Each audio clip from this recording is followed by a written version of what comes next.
And we are back. Welcome to the Europa Conference League prediction video, our third and final European prediction video of the week. If you did miss my Champions League video or my Europa League video from yesterday and from Monday, links to both of those videos will be available above my face at the top of your screen right now. But we are here today to talk about the penultimate match day in the Europa Conference League. Remember, of course, there are only 6 match days in the Conference League, whereas there are 8 for the Champions League and the Europa League. So as always, before we get into it, if you haven't done so already, please do consider dropping a like on this video. If you enjoy all of my prediction series, share it with a friend so you and your mates can all get involved down in the comments section below to discuss what you think is going to happen in this penultimate Conference League video. And of course, subscribe to the channel if you're new around here, with notifications turned on. Firstly, so you don't miss out on our Premier League prediction video coming out on Friday. And of course, so you don't miss the final round of this competition and the final 2 rounds of the other 2 competitions. From there then, let's move ahead to the prediction screen where you will see after match day 4, we are on 41 out of 72 correct results in the Conference League with only 2 correct scores. But it's more about the results than it is about the scores. But without any further ado, let's get into it. We have got even more bizarre timings in this Conference League this week. There is an incredibly early kickoff between the Vikings and Djurgardens, followed by a slightly early kickoff between Astana and Chelsea. Then I think it's 9 earlier kickoffs before then the final 6 in the evening. It's absolutely bizarre how UEFA have done this. So I've tried to break it down as best as possible. I've done it in chronological order. So without any further ado, let's get things started with the opening match on Thursday, the 1:30 in the afternoon kickoff between the Reykjavik Vikings and Djurgardens, who, this is a real mid-table clash. Reykjavik are in 14th, Djurgardens are in 12th. Both teams are on 7 points going into this, but it is Djurgardens that find themselves ahead by just 1 goal. They're on 1 difference. The Vikings are on 0. Neither of these sides, incredibly, have played a competitive match since match day 4. Both their domestic seasons are off at the moment, so neither have touched the ball for 2 weeks. The only player missing for either side in this match is Johansson for Djurgardens. The Vikings have so far won both of their fixtures at home in this competition. So for me, I think they need to be considered the favourites for this. Although Djurgardens did win away to the New Saints on match day 4. I'm still sticking with the Vikings though. They've got the home advantage. They've been brilliant at home so far in this competition. And I'm going for a 2-1 victory to the Reykjavik Vikings for the opening match of the day. From Iceland, we travel all the way to Kazakhstan for the, I think it's 3:30 kickoff on Thursday between Astana and Chelsea. Astana currently sit in 23rd place in the table, and they have accumulated 4 points, albeit from their home matches. They've lost both games away, but they've managed to get 4 points from their 2 home games so far. Chelsea, of course, top of the table, absolutely flying, second in the Premier League table as well, after that incredible 4-3 win over Spurs at the weekend. And to be honest with you, going into this match, Astana really do need to get a result here if they're going to have any chance of securing a playoff spot, because they do have a tough away game in match day 6. But to be honest, I look at the Chelsea team, they could change their entire starting lineup and they're probably going to win. They won 2-0 away to Heidenheim on match day 4, who are, with the greatest respect to Astana, a better team than Astana. So I've got to expect Chelsea to get the result again here. I'm going for a 3-0 win to the English side. That then takes us to the 5:45 kickoffs, and the first of those sees Petrocub on 34th place with 1 point, taking on Real Betis, who themselves are only on 4 points and sit in 22nd place in the Europa Conference League so far. So neither side are playing very well at the moment. Petrocub, I do have a slight bone to pick because on match day 4, I did a 1-0 win to Istanbul Basaksehir over Petrocub, and Petrocub got their 1-1 equaliser in the 96th minute, which absolutely wrecked my prediction. Would have made me 3 correct scores so far, but going to Istanbul and getting a draw is a very, very good result. Meanwhile, Real Betis were losing to Mlada Borislav, which is a really, really poor result for them. And to be honest, since then, they've not been playing very, very well either. and they have a whole host of injuries. Meanwhile, Petrocub are in a position where they have no real injury concerns at all. So, given recent form, there is definitely cause to say that Petrocub could get a result here. But again, I look at the quality of that Real Betis side, and it would be a real shock if they didn't get the result here, especially given the fact that, as we've already mentioned, they're on 4 points and they are in desperate need of points if they want to secure themselves at the bare minimum a playoff spot, which, to be honest, is probably their most likely scenario if they get the result here. I'm going for a 2-0 win to Real Betis, but watch this space. They're really not on a good run of form at the moment. Speaking of sides that are not doing very well at the moment, we find Dinamo Minsk and Larne, who are the only 2 sides in this competition so far to be on 0 points. So whatever happens in this match, someone is going to get at least 1 point. So there is going to be some sort of result here that is in favour of one of them. Not to mention that Minsk haven't managed to register a single win since Matchday 4 either, when they lost to Copenhagen, whereas at least Larne were able to get a 5-0 victory in the cup at the weekend. So that might give them the slight momentum going into this one. In terms of players that are missing, the only real one that is to be concerned is that Sean Graham is going to be missing for Larne. He was sent off against Olimpija on Matchday 4. You would have to consider Minsk the favourites for this since they are the home side. So I'm going to go for a 2-1 win for them. But to be honest, it's such a poor game to call. This really could be anything from 0-0 to about 2-2 either way. But I'm going to go for Minsk because they are technically the home side in this fixture. That then takes us to Copenhagen taking on Hearts. 2 sides that have completely opposite forms. Certainly in this competition anyway, coming into this match. Copenhagen went loss, draw, win. Hearts went win, lose. So the visitors are actually 1 point ahead of their hosts going into this one. And both sides come into this off the back of wins at the weekend. The difference here, though, is that Copenhagen are the side at home and they have won 4 matches in a row, whereas Hearts' win at the weekend was their first in 5. Both teams, to be fair, are carrying some injuries at the moment, but with the Danes being the home side here, I would much more fancy them to get the result in this one over their Scottish counterparts. I'm going for a 3-1 victory to FC Copenhagen.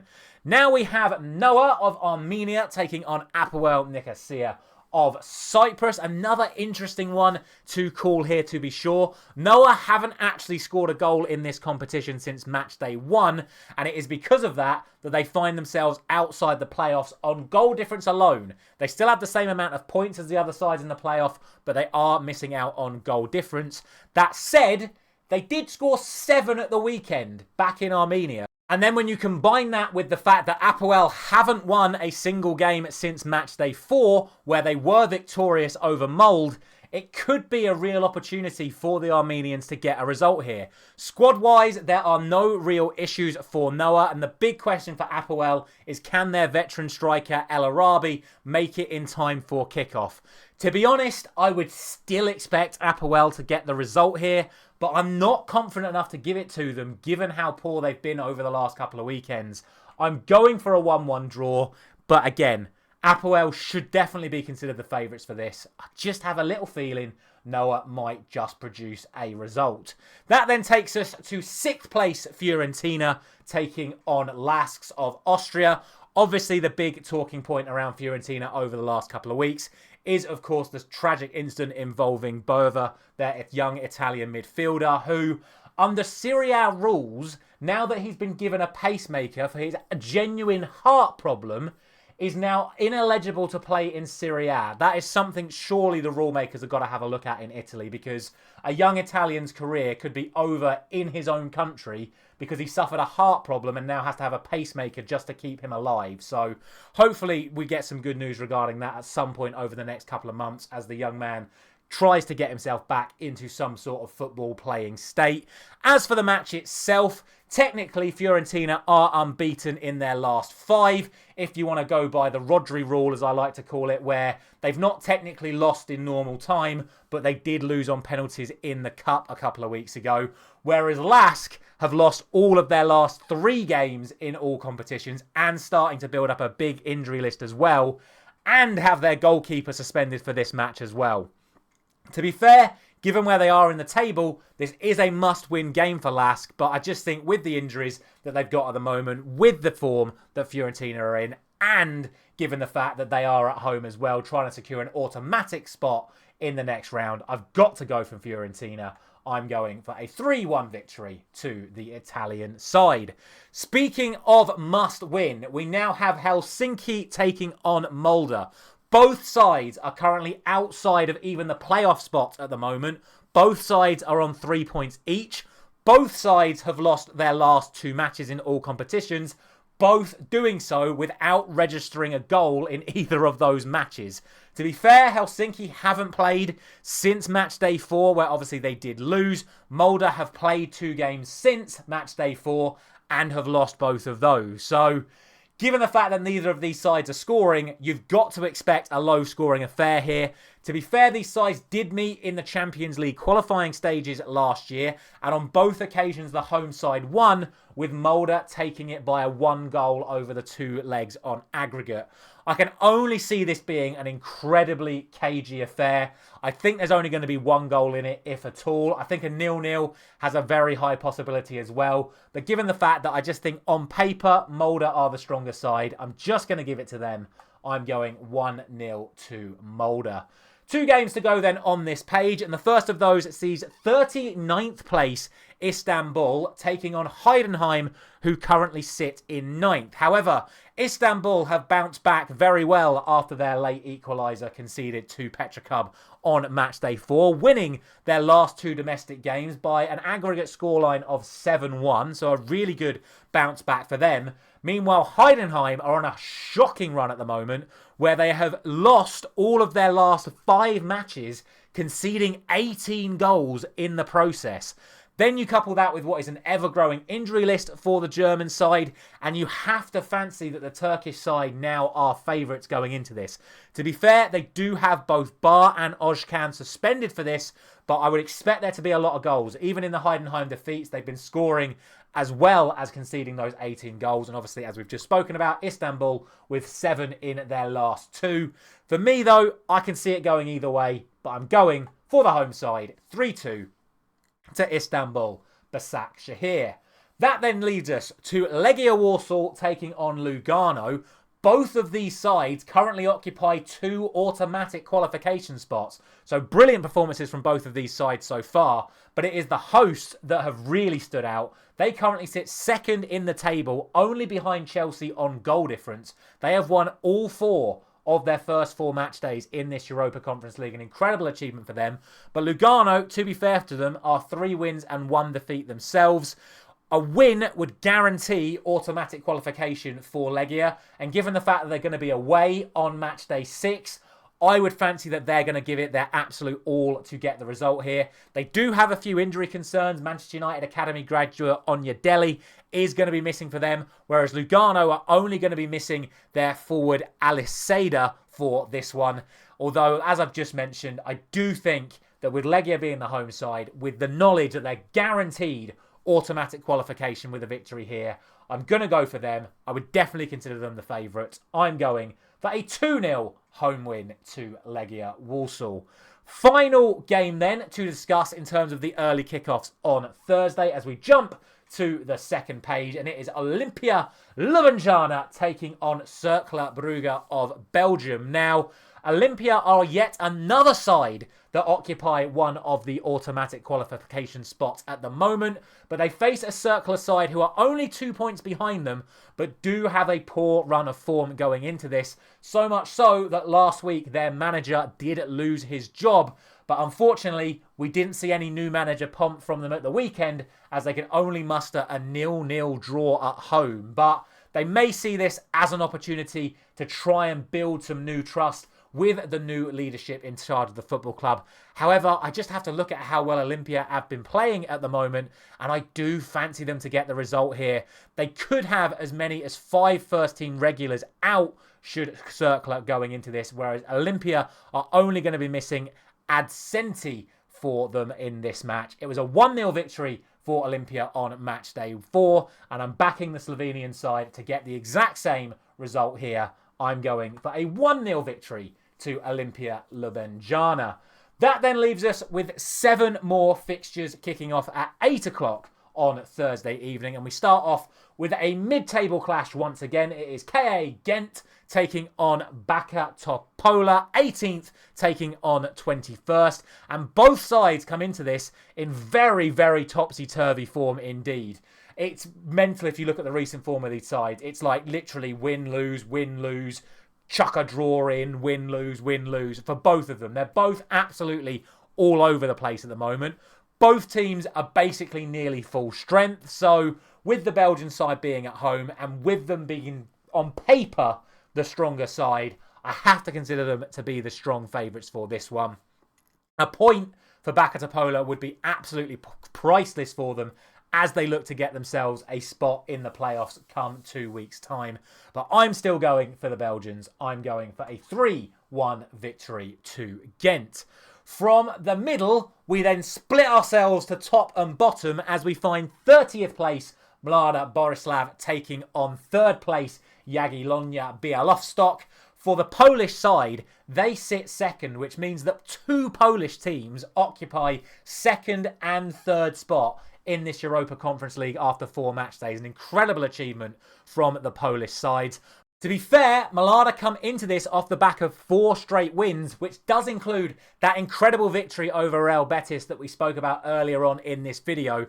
But Jagiellonia are on the best unbeaten run of all 108 sides we have covered over the course of this week. They are 17 games unbeaten in all competitions, although 5 of their last 6 has been draws. So just bear that one in mind going into this. Both sides do have a couple of injury concerns as well. We have Koska and Kozel potentially out for Mlada, and João, not that one, a different one, potentially missing for Jagiellonia. Again, I would be expecting goals in this one, as both sides are looking to push for a playoff spot / automatic spot, respectively. I'm going to go for a 2-2 draw. I think Mlada have played well enough over the last few weeks to get themselves a result here. But I still expect Jagiellonia's unbeaten run to continue. I think 2-2 is just about right. That then takes us to 28th place. Omonia Nicosia, who have not got a win in this competition since match day 1, taking on a Rapid Vienna side who currently sit in 4th place and are unbeaten so far in this competition. That said, over the last 2 weeks, Omonia Nicosia have played both of the other 2 Cypriot sides from this competition back home in Cyprus, and they've managed to take 4 points off them, winning incredibly away to Pafos, the league leaders, and then drawing at home to APOEL. So 2 really good results for them, which is definitely going to boost their confidence going into this one against a Rapid side who have actually failed to win all of their last 4 matches, including a 1-1 draw at home to Shamrock Rovers on match day 4. So when you actually look at the form going into this, it's Omonia that definitely have the momentum on their side. Also, going into it, Omonia have no injuries or suspensions to speak of. And I just think that with Rapid suffering a fair few potential injuries, not to sort of key players, but there's a lot of players that are potentially doubtful for this one. I really struggle to see Rapid getting a result here. So I think on paper they still might be the stronger side, but I'm going for a draw and I'm going for 1-1. Could be a tight affair. Obviously, if Vienna turn up, I would expect them to win this, but I don't see it happening. 1-1 sounds about right to me. From there, we're going to keep things in Cyprus as it is now time for Pafos taking on Celje. Thank you for whoever pointed out to me in the comments last time that NK is the equivalent of FC. So I've just been calling them football club every single video so far. So we will just call it Celje from now on. They are travelling to Cyprus to take on Pafos. Both of these sides are another pair of clubs, both currently occupying playoff spots, 16th and 20th place respectively. Pafos on match day 4 went to Fiorentina and actually had a higher XG than their Italian opponents in that match and only went down 3-2, which I actually think is an incredible achievement for them against one of the best sides in this competition. But as we've literally just mentioned, just 2 weeks ago, they did lose at home to Omonia Nicosia, which I don't think is a great result for them. Celje come into this with 3 draws in a row for them, including a 3-3 draw with Jagiellonia on match day 4. Arguably, both sides need the 3 points in this one, with just 1 game left following this fixture, and both sides currently occupying playoff places. And given their attacking records, in terms of literally goals and goals conceded, respectively, over the course of the last few weeks, I think this prediction I'm going to go for is the first time I've ever gone for this scoreline in any of my prediction videos over all of my series from the last 3 years. I'm going for a 4-3 victory to Pafos. I think this game is going to be absolute chaos, and I'm backing the Cypriot side to edge it in the end. Next up, it is 10th place Shamrock Rovers taking on 15th place Borac Banja Luka. Only 1 point separates the two sides though. Shamrock are another side that hasn't played a match since match day 4. Their domestic season has ended, but in that game they of course did draw away to Rapid Vienna, whereas Borac went down 1-0 at home to Mostar in a massive game at the top of the Bosnian table this weekend, losing 1-0 at home. So they're definitely going to feel a little bit dented coming into this one. They're definitely going to want to make an impact with the result that they suffered there, and are going to want to bounce back with the result here. However, I just think with Shamrock essentially fully fit going into this one, I do expect them as the home side to come out on top. For me, this is your bog standard 2-1 win to the home side. So that is what I'm going for. 2-1 to Shamrock Rovers. That then takes us to 25th place St Gallen hosting 5th place Vitoria. And given the state of the table with St Gallen currently out of the playoff places, this is an absolute must win for them. But for Vitoria, it's an absolute must not lose. That said, St Gallen are winless in all of their last 5 matches in all competitions, but Vitoria are winless in all of their last 5 away matches in all competitions. So again, I expect a really cagey affair here. In terms of injuries and suspensions, there are no fresh injuries or suspensions for either side. So again, we're looking at basically these two clubs on face value. I would think that the most likely result here is a draw. I think if Vitoria were at home, I would probably back them to get the win. But with St Gallen really in desperate need of the points, I can see them getting at least something from this match. And I'm going for a 1-1 draw there, which then means our final prediction of the week sees 29th place New Saints of Wales hosting 24th place Panathinaikos of Greece. Panathinaikos, that means, are currently sitting in the final playoff spot as things stand, but although they're 5 places behind them, New Saints are only 1 point behind them going into this one, although they are another side that have lost their last 2 matches without scoring a single goal, which included losing at home to Djurgardens on match day 4, a side that Panathinaikos themselves did lose to them earlier on in this competition, albeit they were the away team at the time, whereas New Saints were at home. They are also unbeaten in their last 6 of Panathinaikos, so for me, they definitely have to be considered the favourites here. There's only one real absentee for either side, and that is Astels for the New Saints and Sporar for Panathinaikos. For me, it's the Greeks' game to lose. I'm going for a 2-0 victory to Panathinaikos. And that is that for all 108 predictions, spamming all 3 competitions in Europe this week. As always, let me know all your thoughts down in the comments section below. I think it's going to be another fascinating day of the Europa League action on Thursday afternoon and evening. Thank you so much for watching and listening as always. I'll be back on Thursday night with my post-match reaction to the Manchester United game against Viktoria Pilsen, and then even more predictions coming for you on Friday morning as we look ahead to another Premier League weekend. A final thank you very much for watching as always. I'll see you very soon.